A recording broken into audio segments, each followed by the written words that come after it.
¿Por qué nuestro Señor Jesús entonces no ha venido? Pues bien, hermano, la sierva del Señor nos dice que la mundanalidad también hoy juega un papel importante. Miren, hermanos, yo puedo llegar al grupo cada sábado y llegar vestido muy pulcro y decir, hermanos, miren que he mejorado mi manera de vestir porque la sierva del Señor le aconseja esto, y como yo estoy por el mensaje de los 3 ángeles, bueno, yo he decidido ya vestir diferente. Amén, diremos, hermanos. Y he cambiado hábitos de mi alimentación, hermanos. Ya no como carne, ya no como esto, ya no tomo aquello.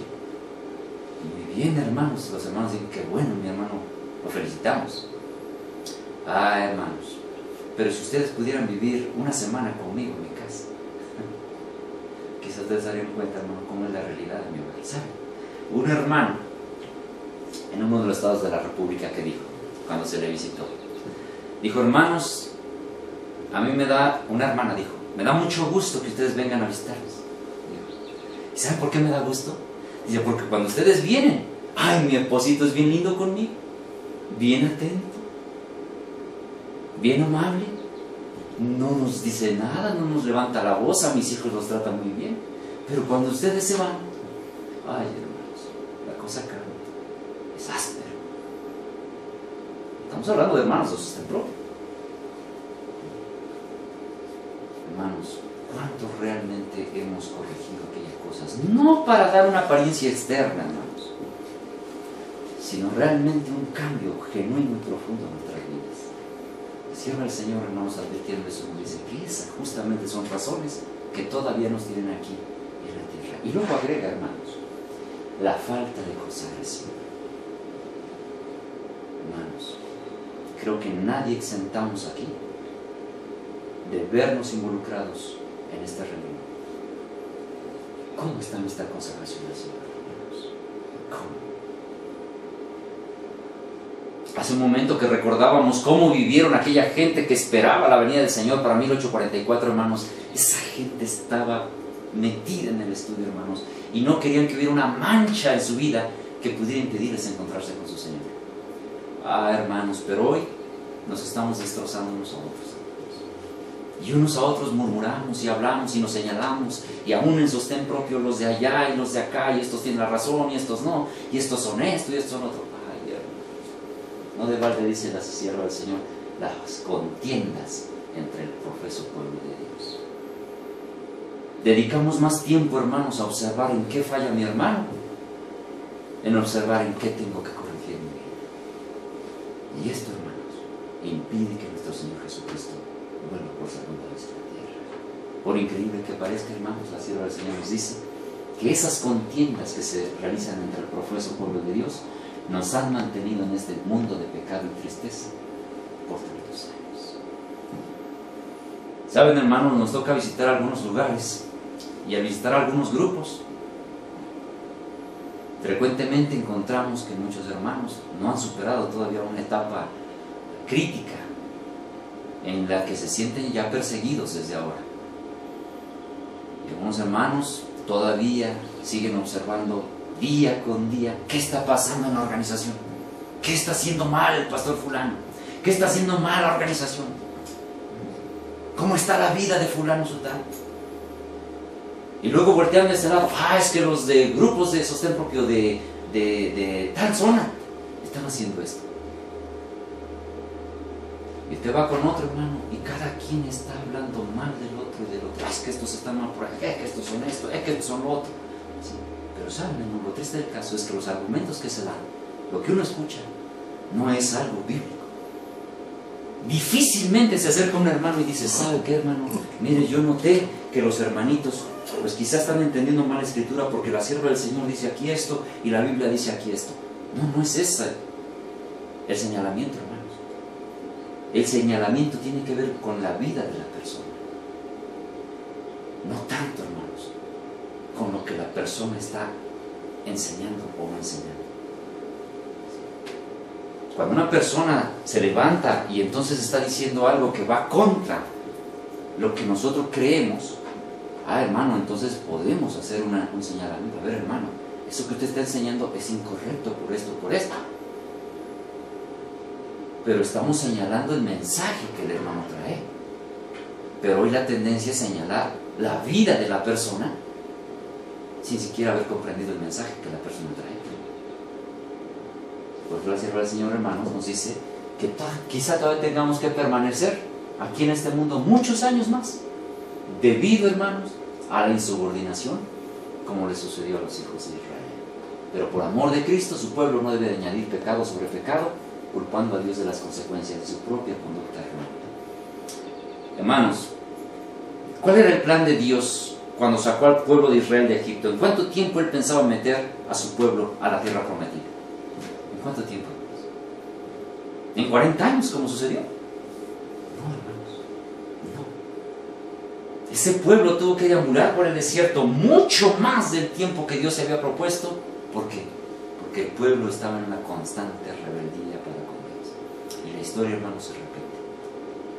El anhelo del Señor, hermanos, es que su pueblo ya esté, hermanos, en casa. Pero el pueblo sigue todavía, hermanos, con una tendencia que impide que el Señor pueda cumplir esa promesa, hermanos. Dice la sierva del Señor en Joyas de los Testimonios, tomo 3, página 271. Lo experimentado en lo pasado se repetirá. En lo porvenir, las supersticiones satánicas cobrarán formas nuevas. El error será presentado de un modo agradable y halagüeño. Falsas teorías revestidas de luz serán presentadas al pueblo de Dios, y así procurará Satanás engañar a los mismos escogidos si fuera posible. Se ejercerán influencias extremadamente seductoras e hipnotizarán las mentes. Ahora, hablando de otro tema, hermanos, la sierva del Señor nos dice que justo antes de que nuestro Señor aparezca, sumado a la condición que vivimos en lo que ya hemos leído, también habremos de enfrentar otro problema, hermanos, que el enemigo se va a esforzar por confundir al pueblo de Dios. Y saben, hermanos, hoy no estamos viviendo eso. No hay día, hermanos, en que no se levante por ahí una voz y que diga: es que ahora están mal incluso los de esos templos porque hemos dejado de hacer esto. Miren, hermanos, hemos escuchado tantas cosas. Unos dicen: bueno, es que tenemos que estar guardando las fiestas. Si no estamos guardando las fiestas, entonces estamos incumpliendo el mandato de Dios. Otros dicen: bueno, es que ya empezó el juicio de los vivos y el pueblo adventista ha renunciado, ha abandonado un mensaje. Y otros otra idea, y otros que tienes que pronunciar nombres en hebreo para dirigirte a Dios o a Jesús. Y tantas ideas, hermano, tantas ideas. ¿Y saben? Lo triste del caso es que muchos hermanos están tan acostumbrados a recibir novedades que cuando escuchan algo novedoso y ven que la persona lo está presentando con Biblia y Espíritu de profecía, lo aceptan. Lo aceptan. Yo recuerdo, hermanos, hace algunos años que hubo por ahí una persona que empezó a poner una fecha para la venida del Señor Jesús. Y se dijo que el 15 de Tishri, Jesús nuestro Señor habría de venir. Y era un adventista, el séptimo día. Y muchos creyeron en ese mensaje. Y de primera mano, porque conocen una persona que estuvo en ese movimiento, hermanos, la gente quedó tremendamente chasqueada. Y sin embargo, la persona presentaba sus temas con Biblia y Espíritu de profecía. Después, esa persona empezó a renegar del Espíritu de profecía y terminó quemando los libros del Espíritu de profecía. Lo último que le escuché decir que ya no creían los escritos del apóstol Pablo. No sé a dónde llegará esa gente, hermanos. Pero el enemigo se esfuerza por crear en la mente de los hombres, hermanos, una falsa comprensión de los mensajes, metiendo falsas teorías. Y de eso es justamente lo que queremos hablar. Por eso la sierva del Señor hablaba acerca de la incredulidad, hermanos. La incredulidad. ¿Saben? El pueblo adventista, hermanos, ha atravesado por mucho tiempo por la incredulidad, no solo entre los miembros, sino también entre gente que ha estado dirigiendo las instituciones adventistas. Y lo que en un momento se creyó como una verdad, llega un momento cuando muchos dicen: no, ya no creo eso no es una verdad. Y algo en lo que el enemigo ha logrado meter gran incredulidad es en el tema del santuario. En el tema del santuario el enemigo ha logrado meter mucha incredulidad. ¿Sí? Vamos a leer algo, hermanos, de lo que ha pasado en la historia del pueblo adventista, para que veamos si ha habido incredulidad o no entre el profeso pueblo de Dios. Por ejemplo, rápidamente, hermanos, vamos a ver la experiencia de algunas personas. Tenemos el caso de este hombre, de Dudley McConaughey, que casi por 40 años, hermanos, la doctrina del santuario tuvo una aceptación más o menos general entre los adventistas. Pero para 1887 este hombre, ministro adventista, expone su desacuerdo con algunas posturas adventistas, entre ellas el santuario. ¿Y qué hace? Deja el adventista. Un hombre que había aceptado la doctrina del santuario gradualmente deja de creer. Hay incredulidad en aquello que había aceptado. El enemigo gana terreno en su mente y el hombre abandona el adventismo. Enseguida publica un libro, que dice, el libro se llama Mi renuncia al adventismo del séptimo día. Y en ese libro, hermanos, lo publica para advertir a la gente los supuestos errores del adventismo. Un hombre que había ocupado puestos importantes dentro de la iglesia abandona el adventismo y entonces publica un libro y dice, por esto abandona el adventismo. Y ese abandono fue en torno a la comprensión del tema del santuario. Posteriormente, hermanos, otro hombre, Bullinger, en el año 1905, era el administrador encargado de la misión irlandesa. Nunca había mencionado en público sus dudas y puntos de vista sobre el santuario, que finalmente le llevó a renegar de la fe adventista. ¿Sí? Y después, hermanos, de alrededor de 20 años como ministro ordenado misionero en el extranjero y con el tiempo instructor bíblico en la Escuela Superior de Avondale, en Australia, Fletcher renunció voluntariamente al ministerio en 1930 bajo el argumento de los errores adventistas sobre la doctrina del santuario. ¿Notan? Cómo el enemigo ha introducido ciertas ideas en hombres que han ocupado puestos importantes, por así decirlo, dentro del movimiento adventista, y logra introducir incredulidad en la mente de ellos. Pero hay una constante. ¿Saben en dónde ha sido más atacado el pueblo adventista? En el tema del santuario. El tema del santuario. La gente no dejó el adventismo por alguna otra doctrina. Dejan el adventismo porque dicen, no es correcta la comprensión adventista acerca del tema del santuario. ¿Sí? Luego tenemos a Luis Conradi. Este sirvió fielmente a la iglesia durante 50 años, 52 años, gran parte del tiempo como vicepresidente de la Conferencia General para la División Central Europea. También objetaba el tema del santuario y en 1931 abandona el adventismo. Uno más. Y uno muy conocido, uno muy conocido, que todavía sigue causando estragos con sus escritos. Desmond Ford comenzó a encontrar en 1945 problemas exegéticos con la interpretación tradicional adventista de Daniel 8:14, el santuario y el juicio investigador, llegando finalmente a sus consecuencias lógicas en el abandono de la fe adventista histórica. Durante su larga permanencia como director del Departamento de Teología en Avondale, el Colegio de Australia, preparó a mitad o más de los ministros en Australia. En las aulas de clases y mediante su influencia personal, inspiró a miles de jóvenes para adoptar los errores de la nueva teología que ha impregnado bastante la mente de los ministros de Dios en la actualidad, para socavar la verdad de los pioneros. Tremendo. ¿A cuánta gente influenció Desmond Ford? Miles de jóvenes, estudiantes de teología. Esos hombres salieron como pastores, llegan a sus iglesias, hermanos, y llegan a sembrar ya también esa ideología dentro de las iglesias. Vaya que el enemigo ha hecho su obra, hermanos. Vaya que el enemigo ha hecho su obra respecto al tema del santuario. La sierva del Señor escribe, hermanos, en lo futuro se levantarán engaños de toda clase y necesitamos terreno sólido para nuestros pies. Necesitamos columnas sólidas para la edificación. Ni un alfiler ha de ser quitado de lo que el Señor ha establecido. El enemigo introducirá falsas teorías tales como la doctrina de que no hay santuario. Hermanos, el pueblo adventista, los grupos de sostén propio hoy están exentos de que se les ataque el tema del santuario. No, hermanos, no.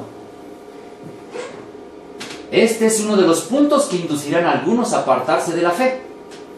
¿Dónde podemos encontrar seguridad si no en las verdades que el Señor nos ha estado dando en los últimos 50 años? Aquí hay algo interesante, hermanos. Miren lo que la sierva del Señor dice, que en lo futuro el enemigo seguiría esforzándose por meter tropiezo al pueblo de Dios en lo referente al tema del santuario. Y la sierva del Señor dice, bueno, si se trata de este tema, ¿dónde podemos encontrar un terreno sólido? Dice aquí, en las verdades que el Señor nos ha estado dando en los últimos, ¿qué? 50 años. Es decir, si usted quiere tener una comprensión del santuario cabal,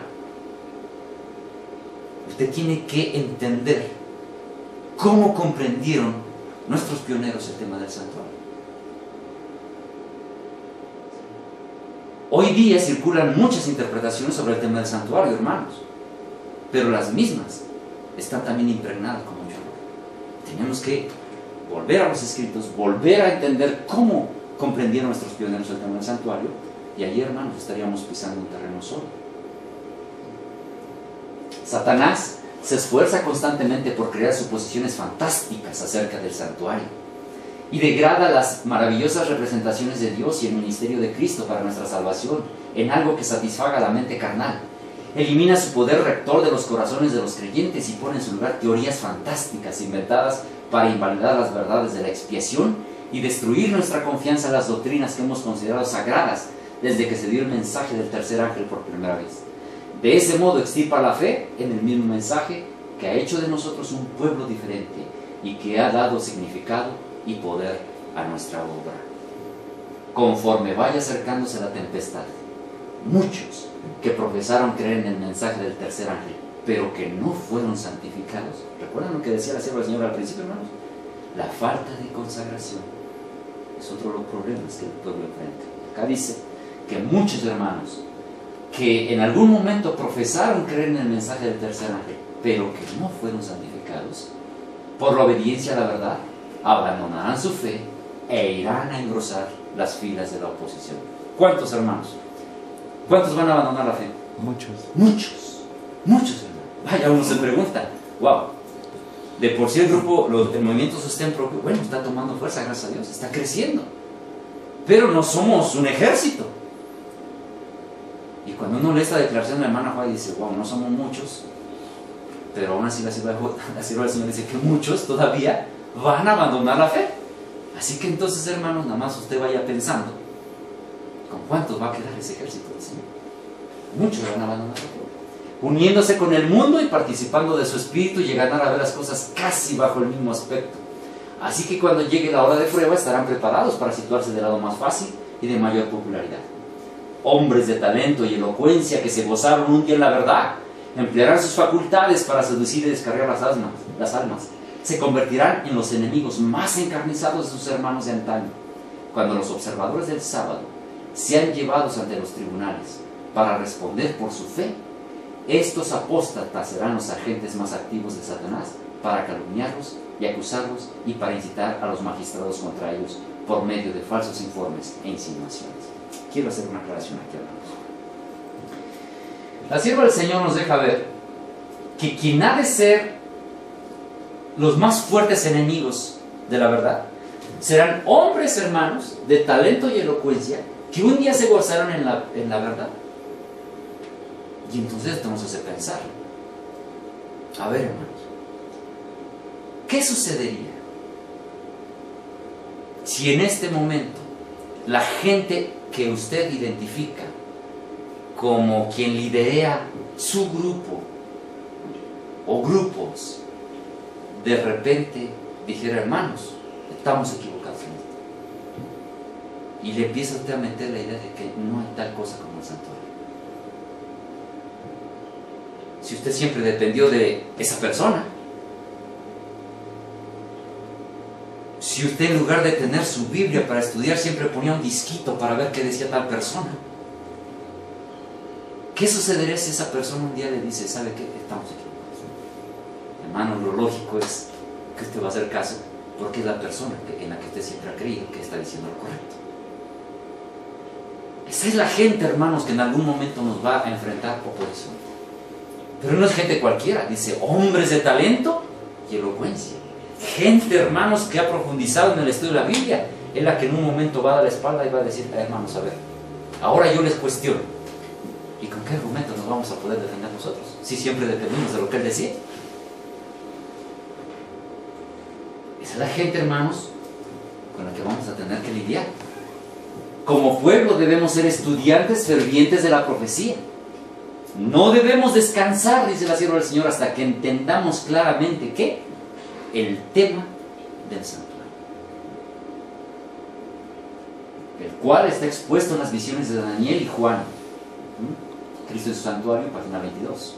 Nuestra comprensión del santuario, hermanos, se limita generalmente solo al día de la expiación. Y eso, a medias. Miren, hermanos, yo recuerdo en cierta ocasión en una reunión que estuvimos presentes, se anunció que un hermano iba a dar un tema sobre el santuario. Y tras de mí, no volteé a ver quién era la persona, pero sí escuché comentar de una persona que dijo, eso ya lo sabemos. Hermanos, ¿saben? Dentro del profeso pueblo de Dios hay arrogancia. Creemos que ya nadie nos va a venir a enseñar nada del santuario, porque como ahora soy de sostén propio, ya me sé todo el santuario. Y pensamos que el santuario solo es el día de la expiación. Ya no sé todo el tema del santuario, hermanos. La sierva del Señor dice el tema del santuario. En otra parte sí nos aclara también que especialmente debemos poner una atención en el día de la expiación. Pero como pueblo, ¿qué tanto podemos estar capacitados para responder de nuestra fe sobre el tema del santuario? Miren, hermanos, hace algunos años, cuando usted iba a predicar el mensaje, usted llegaba con su Biblia y usted hablaba de la verdad del sábado. El mundo evangélico se preparó y le decía, no, es que es el domingo por esto y por esto. Y le daban a usted una serie de textos bíblicos. Pero el adventista siempre estaba bien preparado y decía, no, hermano, es el sábado y el adventista tenía los argumentos para defender su postura sobre el sábado. Si usted iba a hablar sobre algún otro tema, el adventista estaba bien preparado para el tal tema, ¿sí? Pero saben, hermanos, el adventista generalmente nunca encontró oposición en cuanto al tema del santuario, abiertamente, por decirlo así. Pero en estos últimos días, hermanos, se está viendo que el mundo evangélico, hermanos, incluso, se está preparando sobre el tema del santuario. Pero no que lo estén comprendiendo como realmente debe ser comprendido, sino que se están preparando para echar abajo el argumento que el mundo adventista presenta. ¿Saben? Tenemos la experiencia, y hay un audio, hermanos, que en algún momento a través del hermano Pedro lo vamos a pasar para que ustedes lo puedan escuchar, de una capacitación que se da recientemente en una iglesia evangélica. Viene un orador de los Estados Unidos, un hombre que se ve que está preparado, y el punto es, ¿por qué los adventistas del séptimo día están equivocados en su comprensión del santuario? Y saben, hermanos, le bastaron al tipo 2 versículos del libro de Hebreos, 2, para desprender todo un mensaje de hora y media en el que, en su entender, hace trizas la comprensión del santuario que tiene el movimiento adventista. Pero eso no fue lo triste, hermanos. Cuando tomamos esos versículos y les preguntamos a algunos hermanos, oiga, hermano, ¿qué opina usted de estos versículos? ¿Saben cuál fue la sorpresa? Yo recuerdo de un hermano que dijo, hermano, entonces estamos equivocados. Entonces estamos equivocados, dijo. Qué facilidad, hermanos, con qué facilidad el enemigo logra perturbar las mentes. Y quiero dejar aquí claro, no voy a entrar en ese tema, hermanos, pero sí quiero dejar para que ustedes lo vayan considerando. Hoy día la modalidad que se van a encontrar es la siguiente, hermanos. En el libro de Hebreos, cuando usted lee el libro de Hebreos de principio a fin, la objeción que le están poniendo es la siguiente. El apóstol Pablo deja a través del libro de Hebreos claro que Jesús, en el momento en que asciende al cielo, entra como sumo sacerdote al lugar santísimo. Y no es un versículo el que le van a citar varios, hermanos. Y entonces le dicen, tú estás diciendo que en 1844 Jesús pasó del lugar santo al lugar santísimo, pero el apóstol Pablo deja ver en Hebreos que tal cosa no existe. Y son repetidos textos, hermanos. en donde dice, mira, aquí ya lo presenta como sumo sacerdote, y no es 1844. Y no solo lo presenta como sumo sacerdote, dice que entró al lugar santísimo. Y entonces el adventista que cree que ya sabe todo, dice, eso es un error en la Biblia. Es la versión de la Biblia. Pero ¿sabe qué? Se va a llevar la sorpresa que le van a sacar la versión 909, incluso le van a agarrar la King James, y le dicen, mira. Entonces cuando el adventista lee eso, dice, ¿y ahora qué digo? Y eso está entrando, hermanos. Hoy está entrando un tremendo ataque sobre la comprensión del tema del santuario, utilizando el libro de Hebreos. En algún momento quizá podamos presentar una presentación sobre dicho tema. No es el tema que nos ocupa hoy, pero sí quisimos mencionar esto para que comprendamos, hermanos, cómo el enemigo está atacando hoy día el tema del santuario. Vamos a analizar un poquito del santuario, hermanos. No vamos a dar un seminario, aunque el tema se prestaría para bastante, pero vamos a dar solamente algunos tópicos, hermanos, que consideramos importantes que tengamos en la mente respecto al tema del santuario.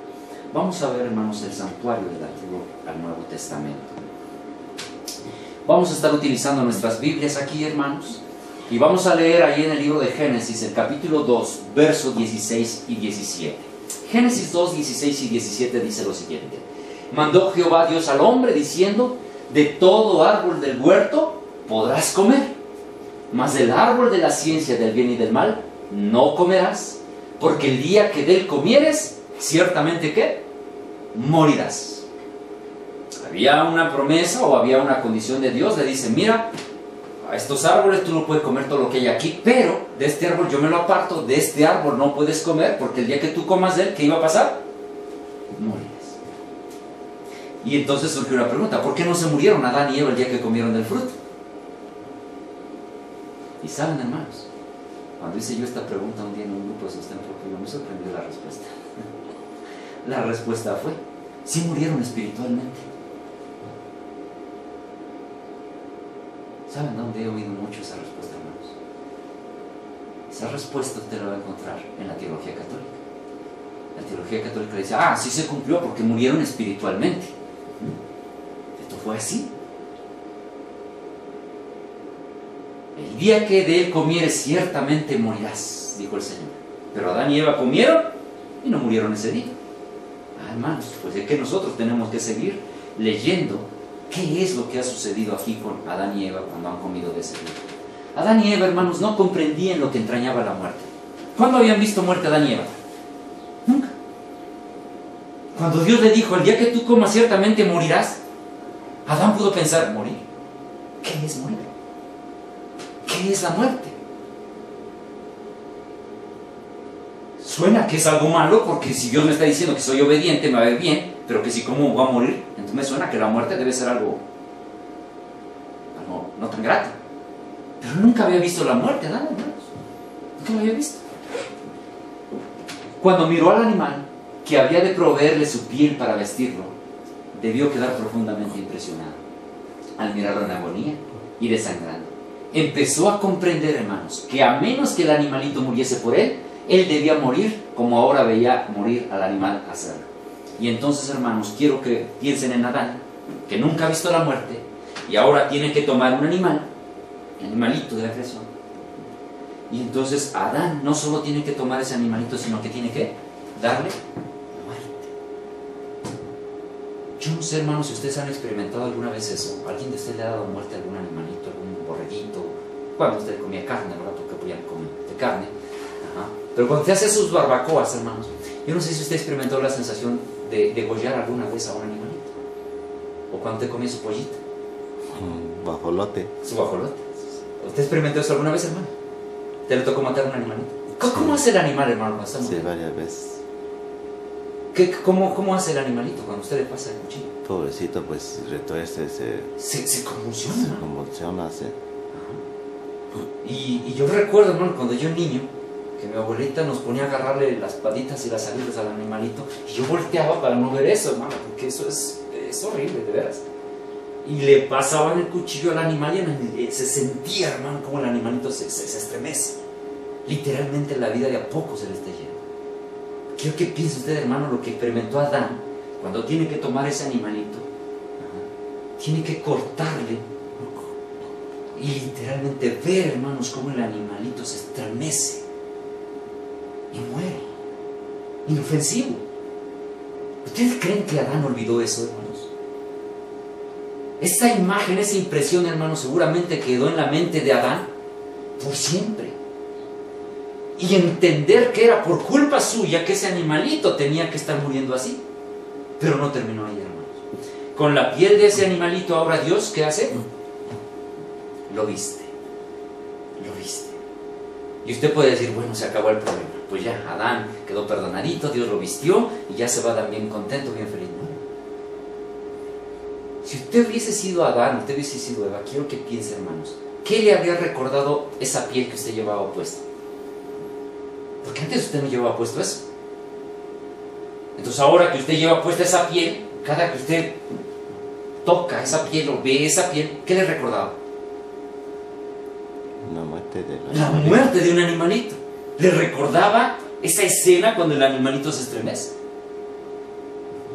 Esa piel, hermanos, le recordaba su pecado, pero también, hermanos, le recordaba la salvación de la condenación del pecado. Cada que Adán miraba esa piel, recordaba, fue por mi culpa que este animalito tuvo que morir. Pero también le recordaba que gracias a que ese animalito había muerto, él estaba con vida. Que de no ser así, quien habría tenido que morir hubiese sido Adán. Entonces Dios desde el principio, hermanos, desde el mismo principio en el libro de Génesis, nos está dando lecciones ya de lo que habría de venir a ser el tema de ¿qué? Del santuario. El tema del santuario. Y así lo está haciendo con Adán. Aún cuando cuando debían ser expulsados del Edén, Dios les provee abrigo antes de despedirlos. Si bien ha de apartarlos de sí, han de llevar consigo la prenda de su amor, evidencia de que Dios se interesa por ellos a pesar de su pecado. Porque cuando Dios expulsa a Adán y Eva, hermanos, del huerto de Edén, ellos ya saben cómo, con una prenda. ¿Quién hizo la provisión de esa prenda? Dios. Hermanos, cuando llega el invierno y usted manda a sus hijos a la escuela muy temprano, ¿cómo es que los manda? Bien abrigaditos, ¿verdad? De su bufanda, su chamarrita, y quiere que sus hijos vayan abrigados para que no sufran la inclemencia del tiempo. Queridos, Dios sufrió, hermanos. Dios le duele en su corazón tener que sacar de ese hogar a la primera pareja, pero no los expulsa así como así. Llevan una prenda, hermanos, que Dios mismo provee y que les ha de recordar que a pesar de todo, Dios les ama y está interesado en ellos. Dios está dando lecciones en cada cosa que está haciendo ahí para con Adán y Eva. Y luego entonces, hermanos, vamos a ver ahora el pecado y la relación con el hombre. Continuando con esta familia, hermanos, Adán y Eva. Viene ahora Dios y dicta una sentencia. Dice, pondré enemistad entre ti y la mujer, entre tu simiente y la simiente suya. Esta te herirá en la cabeza y tú le herirás en el calcañar. Cuando Dios viene, hermanos, llama a Adán y está también la serpiente, el enemigo que ha engañado, y Dios empieza a ajustar cuentas. Y dice entonces el Señor, yo voy a poner ¿qué? Una enemistad entre ti y ¿quién? Y la mujer. Hermanita, a ver, dígame usted, ¿usted tiene enemigos? Yo creo que no. Espera. Pero, ¿qué es un enemigo? A ver, ¿cómo sería el trato con un enemigo? Usted no los tiene seguramente, pero a lo mejor conoce a alguien que tiene enemigos. ¿Cómo es el trato entre dos enemigos? Pues siempre se procuran hacer el mal. Siempre se están procurando hacer el mal, ¿verdad? O al menos uno de ellos siempre está ahí queriendo vengarse del otro. ¿Qué más? ¿Cómo se tratan dos enemigos? ¿Qué dicen? Oye, te invito, ¿no? Toma un cafecito, un refresquito y vamos a platicar nuestras cosas. Así se dicen los enemigos, ¿no? O se llaman por teléfono, hola enemigo, ¿cómo amaneciste tú? Buen día. Así es el trato entre dos enemigos. ¿Cómo es, hermano? No hay una relación. Están separados, están distanciados, no hay relación. Y lo que Dios está diciendo, hermanos, aquí es, voy a poner una, ¿qué? Enemistad entre ti y la mujer. Así que Dios espera desde el principio, hermanos, que entre su profeso pueblo y el enemigo haya, ¿qué? Una enemistad, una separación, no una armonía, no un coqueteo. Dios dice, yo voy a poner una enemistad. Pero hoy las cosas, hermanos, como que parece que al cabo de los años, como que ya hemos ido limando asperezas con nuestro enemigo. Y ya de repente lo invitamos hasta como que meta su música a nuestra casa, como que meta su manera de pensar, su trato con los hijos, con la pareja, a nuestra casa. Es decir, que hemos ido como que acercándonos ya a nuestro enemigo, ya no lo tenemos tan distante. Ahora ya no parece ser tan enemigo, a veces ya está mucho de su influencia está en nuestros hogares y en nuestras vidas. Pero en realidad Dios original, hermanos, que hubiera una enemistad entre ese enemigo y su profeso pueblo. En Génesis 4:7, hermanos, cuando recordamos la historia ahora de los hijos de Adán y Eva, Caín y Abel, Dios pronuncia las siguientes palabras: si bien hicieres, no serás enaltecido; si no hicieres bien, el pecado está ¿dónde? A la puerta. Con todo esto, a ti será su deseo y tú te enseñorearás de él. A ver, hermanos, ayúdenme a entender este versículo. Aquí el Señor está hablando del problema del pecado, pero le está diciendo al hombre, mira, el pecado está a la puerta, el pecado está presto. Pero dice, a ti será su deseo y tú te enseñorearás de él. ¿Qué le está diciendo Dios al hombre, hermanos? ¿Quién va a dominar a quién? ¿El pecado al hombre o el hombre al pecado? ¿Quién a quién? A ver, vamos a entender esto. ¿Recuerdan ustedes cuando Dios ha creado al hombre y ha creado los animalitos y entonces Dios le da la indicación al hombre que le dice, henchíos, fructificaos, multiplicaos, sojuzgad la tierra, ¿sí? Y señoread, ¿sobre qué? Sobre los peces, sobre las bestias. Dios le da al hombre un señorío sobre los animales. ¿Qué quiere decir eso, hermanos? ¿Quién iba a dominar a quién? ¿El animal al hombre o el hombre al animal? El hombre. El hombre al animal. ¿Quién lo estableció así? Dios. Pues la misma palabra Dios utiliza acá y dice, tú te vas a enseñorear ¿de quién? Del pecado. Desde el principio mismo, hermanos, Dios deja claro que aun cuando el hombre va a estar expuesto al pecado, Dios le da al hombre, o Él va a dar al hombre la capacidad de dominar al pecado. ¿Cómo es posible, hermanos, que en lo referente al tema del santuario, hoy escuchamos a muchos teólogos decir, es que no podemos dejar de pecar? Es que el hombre no puede dejar de pecar. El hombre va a seguir pecando y pecando y pecando, y cuando Jesús venga, lo va a transformar y se lo lleva al cielo. ¿Eso es así, hermanos? Queridos, desde el comienzo mismo el Señor en el libro de Génesis está introduciendo el tema del santuario y nos dice, tú vas a señorear sobre el pecado. Tú puedes dominar el pecado. Se trata de que tú vas a controlar y a dominar el pecado, no que del pecado te va a controlar y a dominar a ti. Pero hermanos, ¿esto se ha cumplido hoy? Hoy tristemente, hermanos, el pecado ha tomado señorío sobre el hombre y no el hombre sobre el pecado. Pero desde el comienzo mismo Dios estableció que Él habría de capacitar al hombre para que éste pudiera vencer al pecado. Entonces cuando usted escucha, hermanos, que usted no puede dejar de pecar, que el hombre no puede dejar de pecar, porque eso es imposible, hermano, usted está escuchando a alguien que está echando abajo un principio que fue establecido desde el mismo comienzo de la Escritura. Acerca del Señor Jesús en el libro de Hebreos 1:9 se dice, has amado la justicia y has aborrecido ¿qué? La maldad. Jesús nuestro Señor coqueteaba con el pecado, hermanos. No. Por lo cual te ungió el Dios tuyo, con óleo de alegría más que tus compañeros. ¿Sí? Avanzamos, hermanos. Fue por haber pecado que Dios tuvo que expulsar a Adán y Eva del paraíso terrenal, ¿de acuerdo? Pero hoy circula la idea, hermanos, de que no importa que tú estés pecando, de todos modos, Dios te va a meter al paraíso celestial. Miren, Si usted habla con una persona de cualquier otra denominación, la esperanza que tiene es alcanzar el paraíso, la gloria, el cielo, la tierra nueva, como les llamen. Todos queremos alcanzar eso. Pero en la gran mayoría de lugares se le enseña a la gente que no importa la vida que tú lleves, de todos modos, con que tú amas a Dios, o dices que amas a Dios, Dios te va a llevar a ese lugar. No entendemos, hermanos, que fue por pecado que Dios tuvo que sacar a Adán y Eva del huerto del Edén, de ese paraíso. Fue por pecado.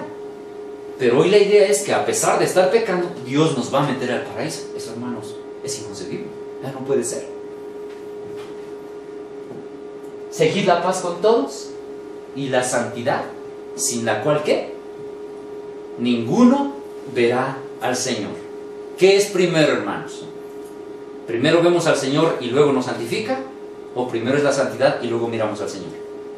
¿Qué dice el texto? Seguid la paz con todos y la santidad, sin la cual nadie verá al Señor. Dios espera primero que el hombre alcance un proceso en su santificación para luego poder, ¿qué? Mirarlo. Pero hoy, hermanos, se nos enseña diferente. Pues bien, hermanos, el hombre ha sido expulsado del huerto del Edén. Dios ha quedado triste porque su creación, Adán y Eva, han sido expulsados. Sus descendientes, hermanos, ya no gozaron de aquello que esta pareja vivió en un principio en el huerto del Edén. ¿Sí? Pero Dios, hermanos, no habría de dejar al hombre a su suerte. Coincidió un plan por medio del cual pudiera reunirse con los suyos. ¿Cuál es ese plan? Éxodo 25:8 dice: y harás un santuario para mí y habitaré, ¿qué? En medio de ellos. ¿Dios renunció a la idea de estar con sus hijos, hermanos? No. Cuando Dios expulsa a Adán y Eva del huerto del Edén, hermanos, en ese momento Dios está con tristeza. Pero Dios no renuncia a la idea de estar con sus hijos. Él idea un plan para volver a estar, ¿dónde? En medio de los suyos. Podemos tener una comprensión técnica del tema del santuario. Pero de una comprensión técnica a una vivencia real en nuestras vidas del tema del santuario, hay un abismo de diferencia, hermanos. Cuando nosotros, como profeso pueblo de Dios, en nuestra manera de vivir, no corresponde nuestra vida al ideal que Dios espera de nosotros, hermanos, estamos degradando el nombre de nuestro Señor Jesucristo. Hermanos, es imperativo que busquemos cada uno nuestra consagración. Hermanos, es imperativo que saquemos de nuestro corazón resentimientos, rencores, odios. Es imperativo, hermanos, que nosotros podamos hermanarnos con la demás gente. Esa es la razón por la que el apóstol Pedro nos coloca en una posición en donde nos llama un sacerdocio, hermanos, porque de nosotros espera justamente eso: vivir a la altura de un sacerdote. Mucho trabajo, hermanos, mucho trabajo. Como vimos y dijimos al principio, más que un conocimiento, hermanos, necesitamos una vida de consagración diaria, hermanos. Dejemos, hermanos, por favor, de señalar las personas en sus errores que tengan. Cada uno tendrá que dar sus cuentas, hermanos. Cuando usted escuche que un mensaje está siendo presentado y ese mensaje no corresponde, usted entonces tiene la libertad para señalar el mensaje, porque es un mensaje equivocado. Pero hoy día, hermanos, más que entender dónde está el error de un mensaje, somos expertos en señalar al mensajero.